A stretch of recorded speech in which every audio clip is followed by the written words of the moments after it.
Welcome to the Bike Life podcast by Warmshowers Foundation, where we will be sharing knowledge, experience, tools, and stories of touring cyclists and hosts from around the world. I'm Lee, the woman behind the scenes at Warmshowers Foundation, the leading platform for cyclists looking for hosts and to connect with a passionate international community. Find out more by visiting us at Warmshowers.org. Now, on to the show.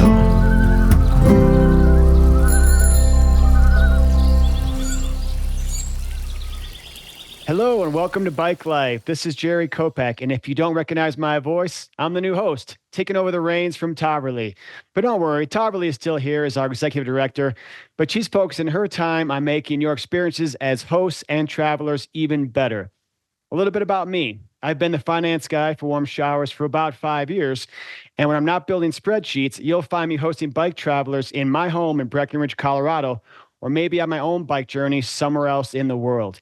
Today, I'm talking to Gerry Gore, who at the age of 62 and living with type 1 diabetes, rode from his home in London through Europe to Kyiv, Ukraine, to raise funds for children also living with type 1 diabetes near the front lines in Ukraine.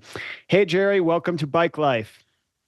Hi, Gerry. Good to talk to you. Where am I finding you today? So I'm here in the southern French Alps. Oh, man. So we're like 3 hours south of Chamonix, 3 hours north of Marseille. So we're pretty close to the sea, and we're right in the mountains. Wow. I want to come back to that, but first, I want to process and unpack what I just said about your experience, because I have so many questions.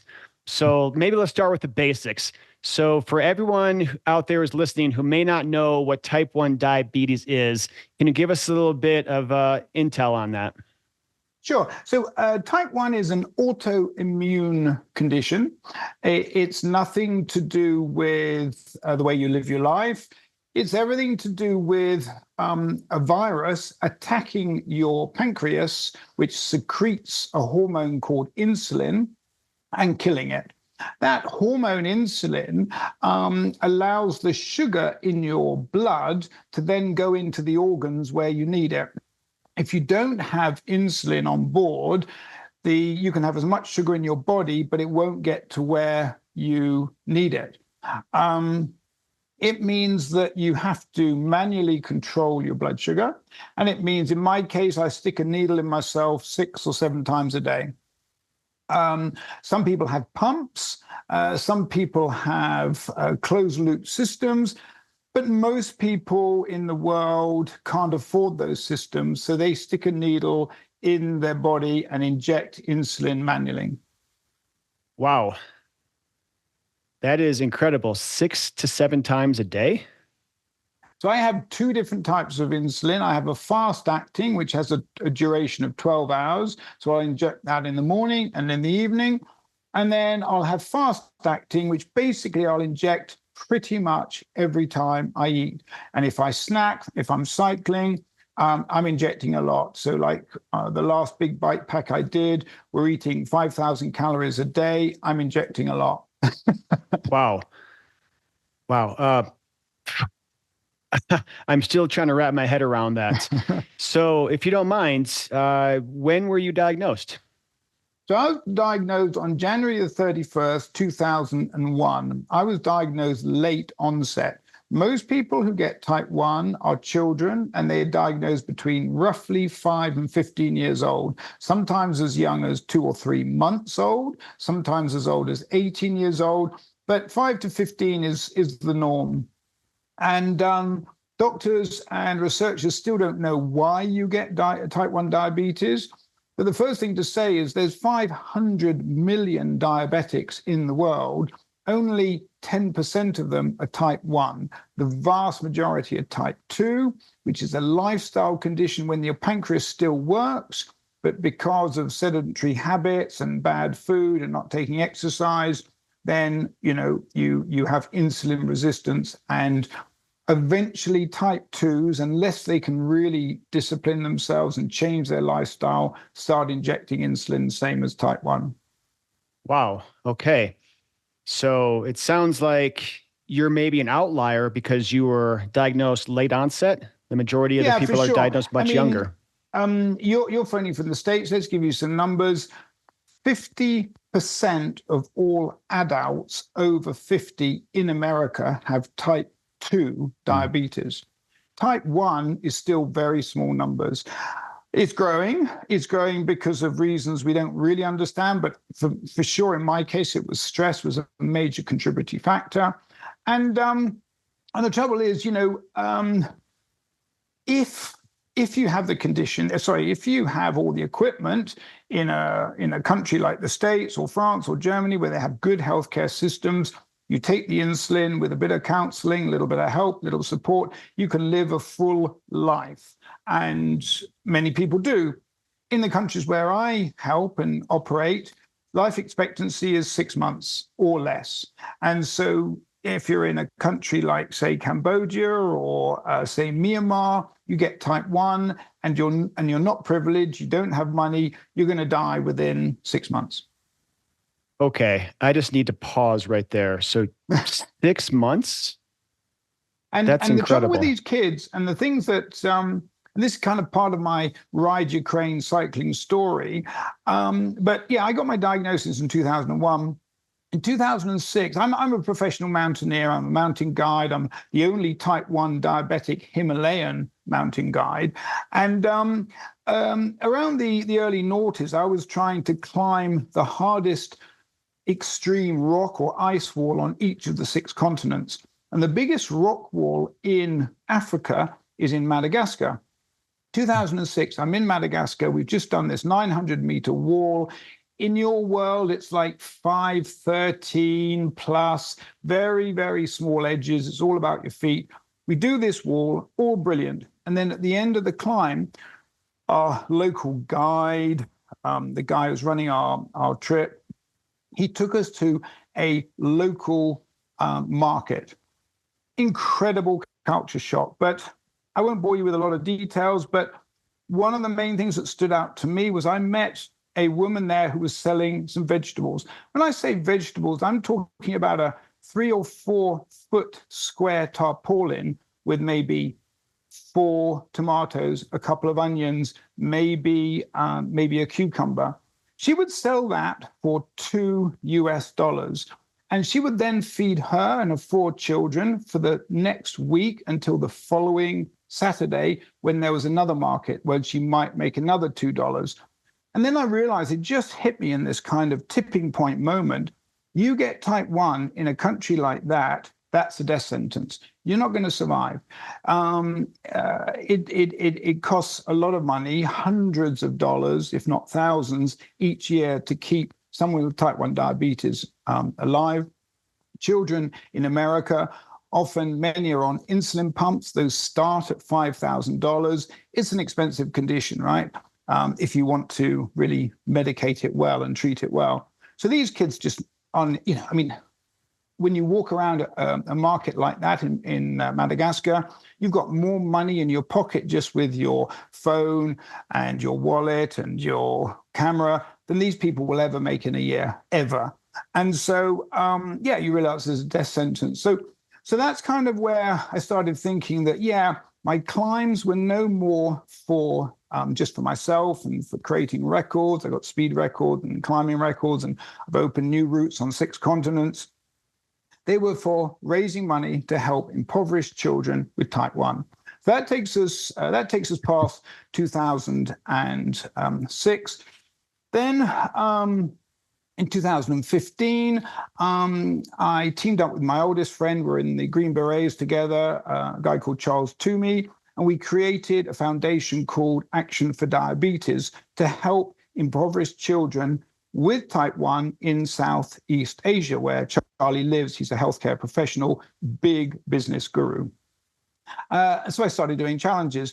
But the first challenge I did to raise money was I made a speed ascent of the north face of the Eiger. This is like the biggest iconic north face in the world. It's 2,000 meters vertical mixed snow and ice. We did this face. It normally takes 3 days. We did it in 7 hours, 56 minutes.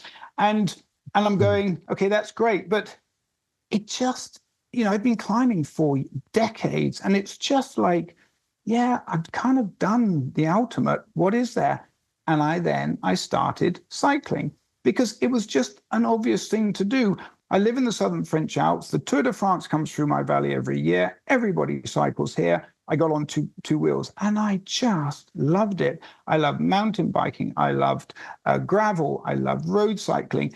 And then at the end of 2015, I did a Boucle des Écrins. We raised $10,000, 360 kilometers inside 24 hours. Then 2016, I got in Traverse of the French Alps. We raised more money.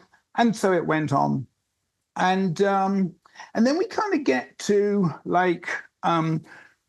2021. I team up with my oldest friend, Rick Allen, and we wanted to climb K2. I've always wanted to climb K2. I've done a lot of cycling, but my routes are mountains, big mountains. And tragically on K2, we were trying a new route. Rick died in an avalanche. So I haven't raised the money I wanted to raise. I've failed. I've lost my best friend. I'm destroyed. And my whole sort of climbing adventure world, it was already kind of stopping, but it just came crumbling down. Then we get to 2022, Ukraine invasion. But also I did a thing called the Grand Traverse, and which is a mountain bike traverse across the Southern Alps. And I did that in 2022, and I really loved it. But by now I'm starting to develop a condition which is basically leading to a new hip. And I found it really hard to walk, but cycling was still really good.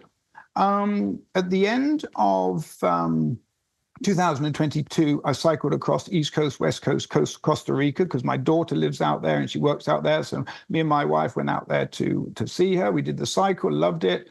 And then I'm thinking, okay, 2023, I want to raise money for children. What am I going to do? And the whole Ukraine thing was kicking off. I've got a lot of contacts in the country. My mum's Czechoslovakian. I've got a lot of East European family, although she's actually got an American passport. That's a long story.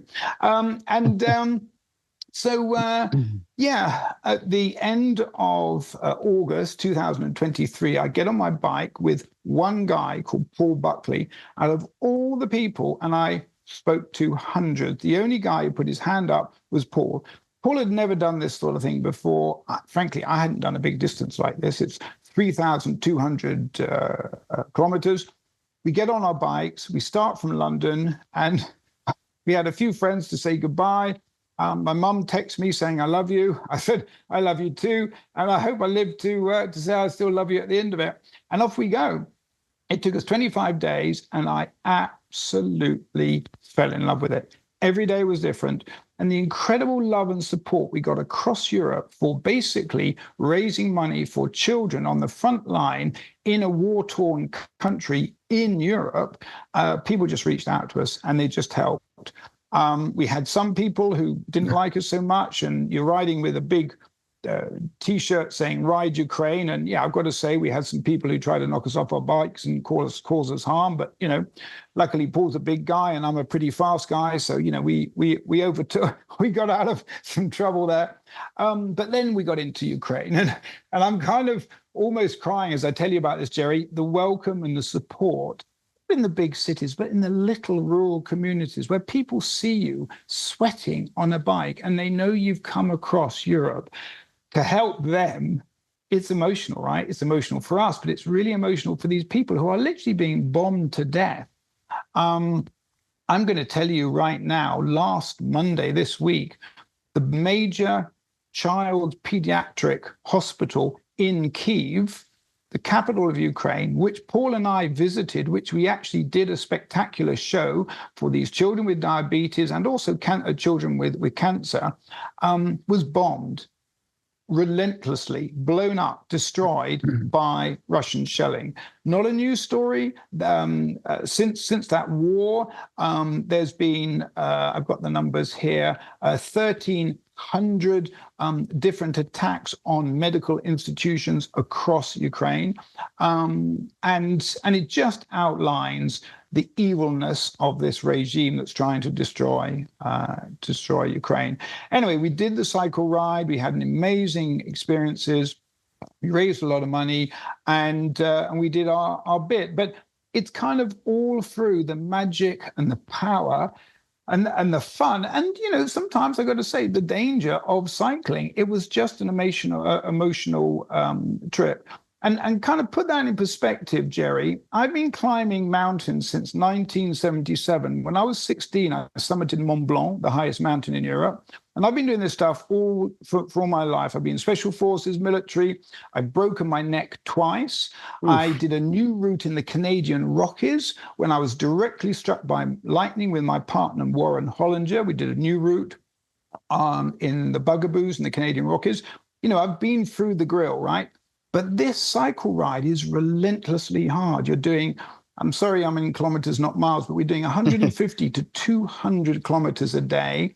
I'm sticking needles in myself. I'm eating lots of different food. My sugar's going up, they're going down. But there's this incredible feeling of, you've got to do it. You've got to get there. You've got to get to Kyiv. You've got to get to the capital of Ukraine, and you've got to do your bit. And I'm just so thankful I could do it on two wheels, because I just love that experience. And Warm Showers helped me a lot right across Europe. I mean, I don't know if you know, but Warm Showers is very strong in the countries we roadshow. So these are some of the biggest cycling, countries in the world. We're talking France, we're talking Belgium, we're talking Holland, we're talking Germany. These are big cycling countries. Yeah, Western Europe. Full of Warm Shower hosts, right? And anyway, it was great. I'll shut up now. So I have so many questions. First off, it sounds like you have done a ton of extensive research, just knowing the facts and the data of how many people are afflicted across Europe and in the United States even. So that's amazing. And for those people who may not know, there is no cure for type 1 diabetes, correct? There's only management of symptoms. Pretty much. There's stem cell research. Some people have had artificial pancreases inserted. It hasn't worked well. Okay. A lot of very privileged people in countries like America or France or Britain have closed loop systems, which effectively is like an external pancreas. It's to do with a blood tester and an insulin pump, and it's controlled by an application on your phone. But these are rare and they're expensive. For most of the world, there's plenty of Americans who find it tough to afford to buy insulin. It's not a cheap drug, and of course, pharmaceuticals, put their mark on it. But that's in America, which is, as we know, one of the great powers of the world. There's so many countries that have no money and where insulin is just, they can't get access to it. And that's really why we set up Action for Diabetes, because we're in countries like Indonesia, Vietnam, Cambodia, where, insulin, if you don't have money, is almost impossible to get. Sure. Yeah. So I have also been to Madagascar, and I've cycled through there, and it was an incredible experience. The people that I met, the landscape, everything was just beautiful. Everyone treated me with the utmost kindness and hospitality. But to your point, it doesn't really make affordable healthcare or any real significant healthcare, the kind that we're used to in the Western part of the world, available. And so I can see where you would say that if someone was diagnosed with diabetes in, say, Madagascar, it most likely would be a death sentence. And so I kind of want to scroll back a little bit. I know that with the onset of the war in Ukraine, beyond that, what made you want to focus on Ukraine and the children there out of any other place in the world, say Madagascar, where you had been? So it's a really good question. And I think the answer is that war in Ukraine, as many Europeans feel, it's our war. So you've got a nation fighting for us, right? And this nation is not full of American Marines. This nation is full of accountants, barristers, farm workers, normal people, right? Who are now shooting technical guns and firing drones and trying to beat a sophisticated and huge world force. And it's unfair. It's really unfair. And behind that, I had a lot of experience because of my training in the Marines, and also because of, I've been to Russia, and I know something of these countries. It's just a corrupt, evil force. And I don't want to go on about it, but, I've had a lot of experience of Russia, and I've had a lot of experience of different types of Russians. And, it's just unfair. This is like David against Goliath, and it's just, the Russian army is huge. It's over 1 million people. And they obviously have massive amount of their own military. And now they're getting it from North Korea. They're getting it from China. And I know these sort of conversations can quickly become political. But the answer really to your point is, I'm a humanitarian, and I believe in fairness, and I want to do my bit to make the world a little bit fairer. And I just thought, what was happening in Ukraine is just deeply unfair. They didn't ask to be invaded. They really didn't. And yet they were. People just came in, and you couldn't blame it on NATO or whatever, but normal people did not ask to be invaded. They just didn't. And it's catastrophic. It affects every part of that country. And so my heart goes out to the people I can really relate to. So that's the type 1 diabetes. So I did a lot of talks in Ukraine. I'm talking to mothers and a few fathers, but most of the fathers on the front line, about the effect of the war on their children. So they're telling me, like, a normal sort of like evening activity about midnight is the air raid sirens go off. They bundle their kids up into warm clothing, often, because if it's in winter, it's freezing. They go downstairs into bunkers under the apartment block where they live. They put nappies on their 11 or 12-year-old kids, because these kids are just so frightened, and they're weeing themselves and everything. And then they have to keep themselves warm by literally lighting metal stoves. There's no electricity, there's nothing, there's bombs all around them. And that's their daily, evening kind of like reality. And, you kind of compare that to how we live in the West with our Netflix and our YouTubes and our comfort eating and our, access to all sorts of food whenever we want it. It's just a totally different world. Yeah. I can't imagine what that experience must have been like. So when you were planning your trip to Ukraine, was there a certain route that you were looking towards? Because I know that you said you were doing 200 kilometers a day, which is 120 miles a day for people not on the metric system. Those are big chunks of miles that you're riding through. What was your route like getting to Ukraine? We're always going to try and go on. We always went on small roads. You got to avoid the big ones.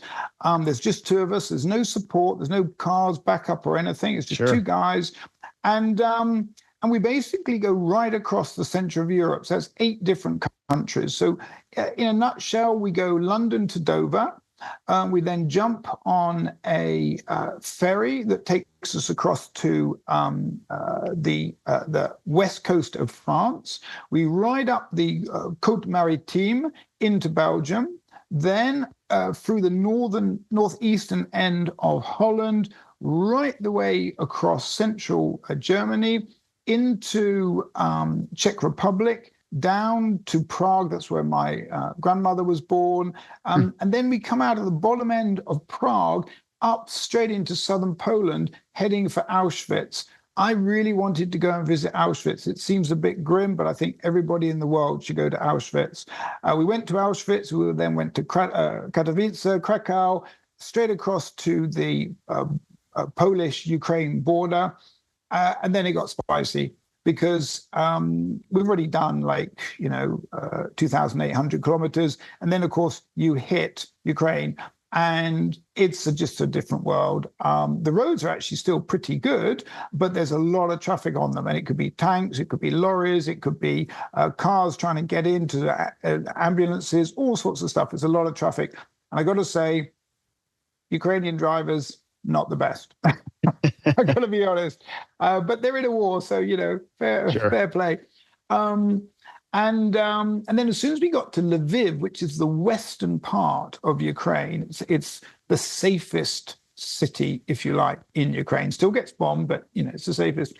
Then we picked up our incredible semi-pro Ukrainian cycling guide called Alex.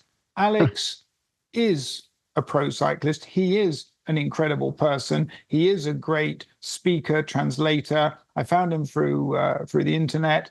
And then I also met up with Dr. Irina Vasensko. She's the vice president of the International Diabetes Federation. She is Ukrainian. She helped coordinate this whole plan.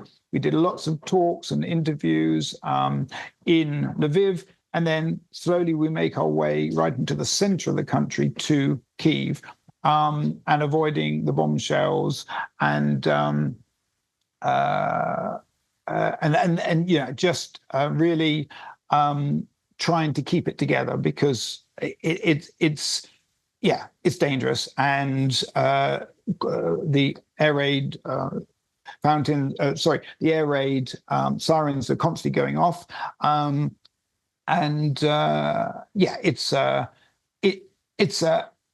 It's an amazing country, but at the same time, it's a country at war. And I think you have to respect that. And you have to respect your own safety. You have to carry certain equipment, like tourniquets in case of damage or bombs or what have you. And you have to only cycle during the day, and cycle fast. I'm trying to process how intense that must have felt. I'm feeling stressed just listening to your story, and I'm nowhere near your story. So, wow. What was the morale of the people that you encountered? And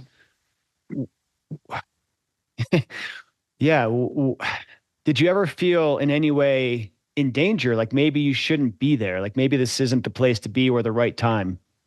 Well, it's interesting you say that. And I'm, as you probably guess, a very open person. So I'm very up for criticism. I'm very up for, did I do the right thing? Do I do the wrong thing?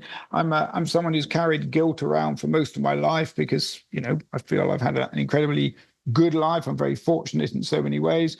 So I just feel guilty. I don't know. It's just part of my DNA, I guess. But so some people, okay, I'm going to say one person said, well, you just leave them alone. The last thing they want is two bloody cyclists going through their country. They've got a war to fight. Why are you there? Right? That was kind of my thought. Yeah, and I think it is a fair question, but you got to go to Ukraine. These people need support. And when they see two cyclists, we were cycling through parts of Ukraine where you see more horses and carts than you see cars, right? And you stop off at a shop.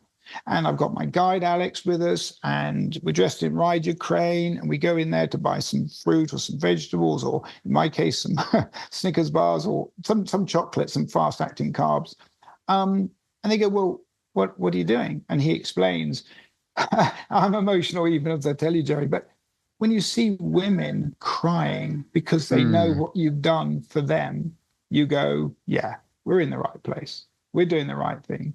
And of course, my main thing was to raise awareness about a chronic health condition. The number or the incidence of children with type 1 diabetes since the start of the war, and I've got direct evidence and proof for what I'm going to tell you, since the start of the war has skyrocketed. As I told you, type 1 is one of the major contributors is stress. And you can imagine an 11-year-old boy who's now talking to his girlfriend or his friend, another 12-year-old girl, another 12-year-old young person in Bucha, and where the Russians directly attacked, very close to Kyiv.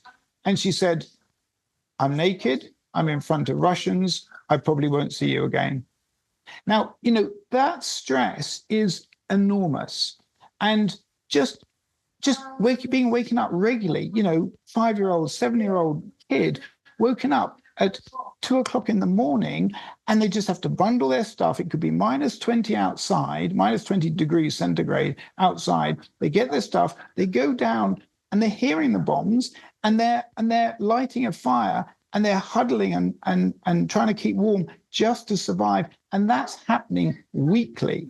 So that's the reason that, we wanted to go there, to draw awareness to this condition and to the fact that, Russians are not just killing Ukrainian soldiers, Ukrainian civilians, Ukrainian people. They're killing Ukrainian children and giving them conditions that they will have for the rest of their life. They're destroying the nature. I mean, they've destroyed dams. They've ruined a third of the country. I mean, it's taken a country like Ukraine, which was beautiful, and then just going, do you know what? Yeah, this is full of history, and we're just going to bomb the hell out of it. The thing that really got to me, and it's just a small story, but it just resonated. I'm married. I don't know if you're married, but, most people who get married, they have a honeymoon, right? Where did Putin, who invaded Ukraine, have his honeymoon? In Ukraine. And it's like so sick, so evil, so bad. And so, I wanted to reach out, and I think we did do some good things. We did a lot of talks. We raised a lot of support. We raised money, and we raised awareness because we were talking to key political figures in Kyiv and going, do you know what? Yeah, you're doing this, you're doing that. Don't forget children with type 1 diabetes. This is a really big issue. It's an incredibly difficult condition. And then you put war on it. And I think we did that job pretty well, thanks to International Diabetes Federation, thanks to Irina Vlasenko, thanks to Paul Buckley, thanks to our team, and all the people who were blogging for us and doing Facebook and WhatsApp and stuff. But for me, I can sleep well at night thinking, better that we did that than nothing at all. Good. I think everything that you're doing is helping to bring awareness to the situation, both there and also in places like Madagascar that you mentioned. So I think this is all a really helpful platform for your direction of where you're trying to take these actions. So I want to kind of pivot this back to the bicycle touring. And where were you staying along the way, say Ukraine? Like, so how was that? And again, I'm very honest. I've got nothing to hide. I talk about bike packing. As you know, there's lots of levels of bike packing. Yeah. From like taking everything plus your food and your tent and your fuel to the way we did it. And the way we did it was basically we stayed through warm showers. We stayed at people who would offer us lodgings, and that's why warm showers was just a godsend for us. But we also stayed sometimes with diabetic hosts, people who were asking us to talk at conferences and stuff. We stayed in a few hotels, but the main accommodation that really helped us as we went across Central Europe was warm showers. Sure. And that's one of the reasons that I want to do this kind of almost kind of a giving back thank you to warm showers, because Paul and I had some great experiences, and just people who love bikes, people who love to support.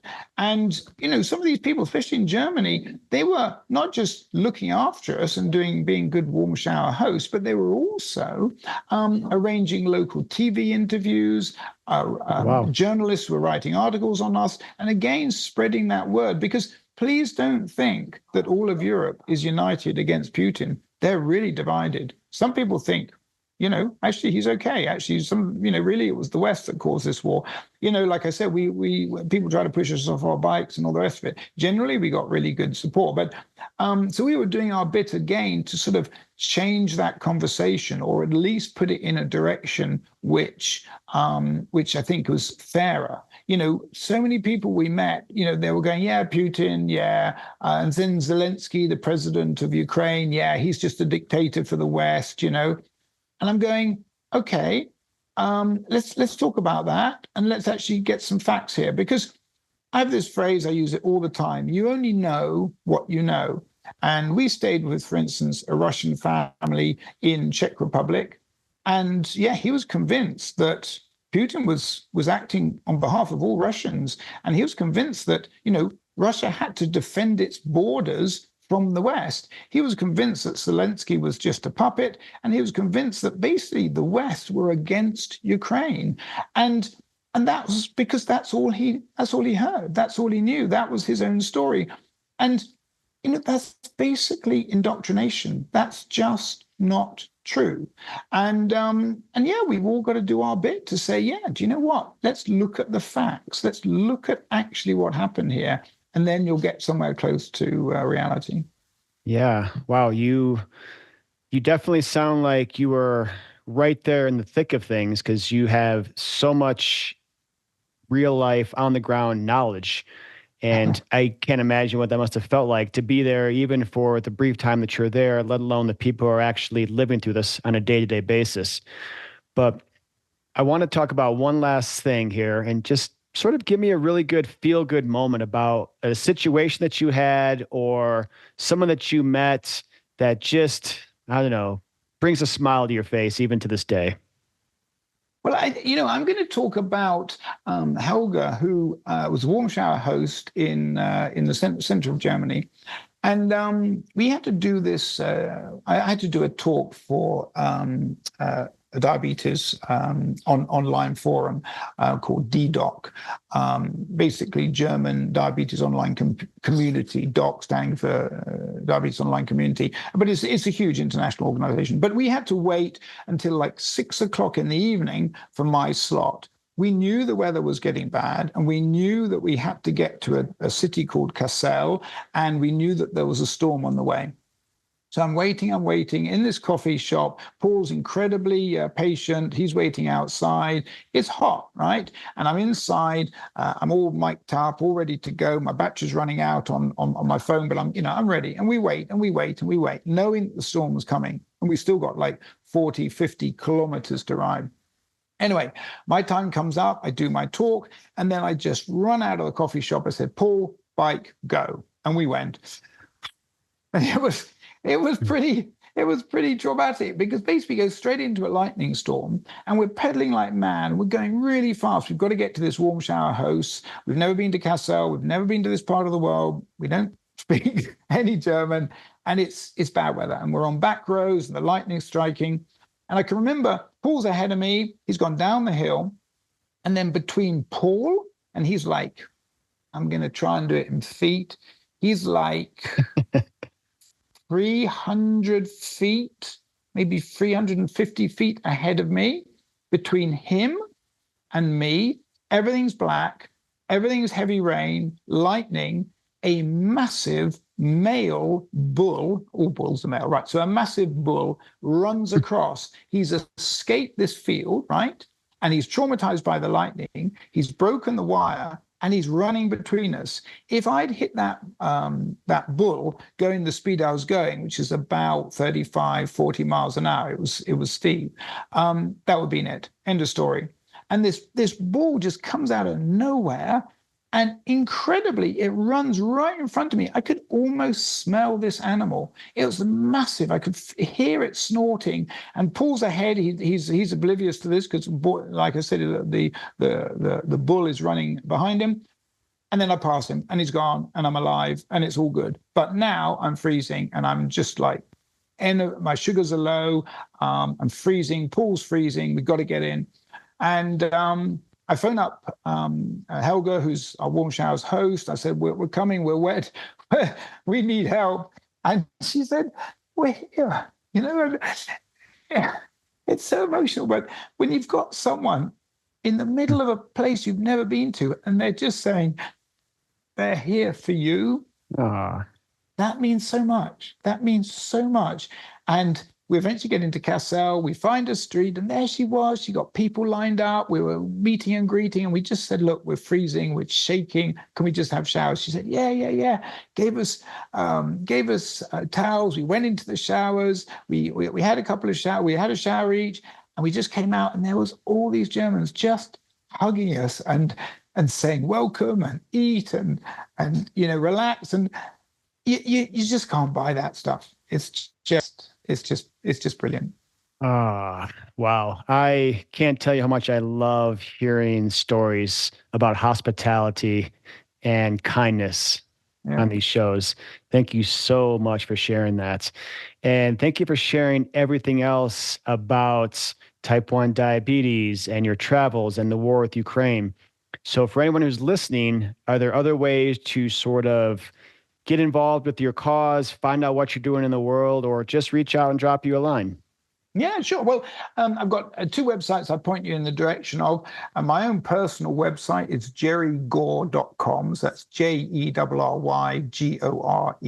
altogether, gerrygore.com. That's my personal website. And then my charity is Action, ACTION, number 4, the letter, also the number 4, diabetes, actionfordiabetes.org. So you can find my charity through that. And I'm on Facebook, Instagram, all the usuals. Of course. And we're going to have links to all of those sites on our show notes so people can find those real easy. All right. Well, Gerry, thank you so much for taking the time to talk to me today from your home in France. And thank you for everyone who tuned in to my conversation with Gerry Gore. If you enjoy our show, give us a like, a share on your social channels, or just tell some of your friends. These stories will hopefully inspire you to set off on your own bicycle adventure and maybe make the world feel a little bit smaller, one pedal stroke at a time. My name is Gerry Kopak, and until next time, keep riding. Thank you for joining us, and we hope you enjoyed the show as much as we enjoyed making it. Wherever you are listening, please leave us a rating and a review, as it helps us reach more cyclists and hosts around the world. Visit us at Warmshowers.org to become a part of our community, or on Instagram at Warmshowers_org. If you would like to be a guest on the show or submit a question, please make sure to email us at podcast@warmshowers.org.